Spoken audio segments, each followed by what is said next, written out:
మీ తరఫున నేను వకాలత పుచ్చుకుంటా, మీకు ఏదైనా అవసరము వచ్చింది. ఎందుకంటే చాలా మంది ఇక్కడ ఉన్న వాళ్ళు తల్లిదండ్రులు చదువుకోకపోవడము, లేకపోతే గ్రామీణ ప్రాంతాలలో ఉండడం వల్ల వాళ్లకు ఒక పెద్ద దిక్కు లేకపోవడం అనే లోటు కనిపిస్తుంటుంది. మీరెవరూ అట్లా అనుకోవాల్సిన అవసరం లేదు. ఈ ప్రభుత్వం ఉంటుంది.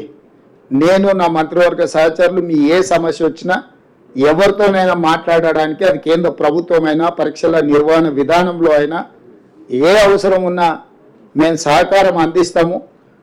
మీరు ఈ సహకారాన్ని తీసుకొని జీవితంలో ఇట్లాంటి అవకాశాలు మళ్ళీ మళ్ళీ రావు. వచ్చినప్పుడు ఫోకస్డ్గా లక్ష్యం ఒక్కటే ఉండాలి.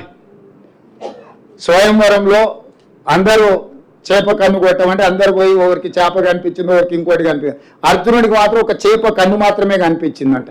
లక్ష్యం ఎట్లా కొట్టినా అంటే నాకు చేప కన్ను మాత్రమే కనిపించింది కొట్టినా అని. మీకు కూడా ఇందులో ఎంపిక అవ్వాలన్న లక్ష్యం తప్ప ఇంటి దగ్గర ఉన్న ఆర్థిక సమస్యనో లేకపోతే ఇంకొక సమస్యనో లేకపోతే ఇతర అంశాలు, కొద్ది రోజులు మీరు కష్టపడితే జీవితకాలం మీరు సంతోషంగా ఉండడానికి ఉంటుంది.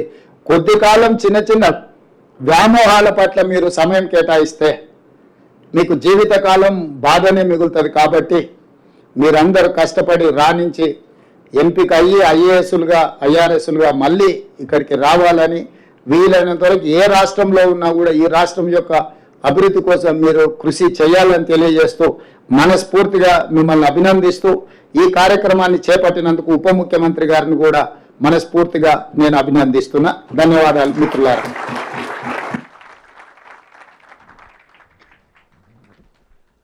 ధన్యవాదాలు సార్. హలో సార్, ధన్యవాదాలు సార్. ఎంతో స్ఫూర్తిదాయకమైనటువంటి ఉపన్యాసంతో అందరూ కూడా స్ఫూర్తి కలిగించారు. ఇప్పుడు అందరికీ ఒక నిమిషం, ప్రతి విద్యార్థికి ఇక్కడికి వచ్చిన వాళ్ళందరూ కూడా ₹1,00,000 ప్రకారం చెక్లు అందజేయడం జరుగుతుంది.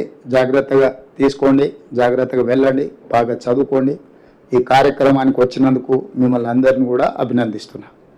Thank you so much sir. ఈ ప్రభుత్వం మీది, మీకు అండగా ఉంటుంది అని తెలియజేస్తూ మీరు తెలంగాణ గడ్డకే కాక దేశానికే వన్నె తేవాలి. ఒక్క నిమిషం, మెయిన్స్ పాస్ అయ్యి మళ్ళీ ఇంటర్వ్యూకి వెళ్ళే వాళ్ళకు కూడా మళ్ళీ ₹1,00,000 ఇవ్వడం జరుగుతుంది. మా భట్టి గారు నేను చెప్పినా కానీ ప్రత్యేకంగా చెప్పమన్నాడు. ఇప్పుడు ప్రిలిమ్స్ క్లియర్ చేసి మెయిన్స్కి వెళ్తున్నందుకు మీకు ₹1,00,000, మెయిన్స్ నుంచి మళ్ళీ ఇంటర్వ్యూకి వెళ్ళే వాళ్ళకు కూడా మళ్ళీ ఒక ₹1,00,000. ఎందుకంటే మీరు పోటీ పడాలి, కష్టపడాలి, చదవాలి, ఢిల్లీకి పోవాలి. కాబట్టి మీ ఒక్కసారి అందరూ లేచి నిలబడి దారి ఖర్చులు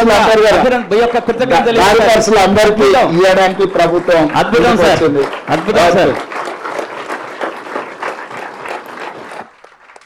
thank you so much sir.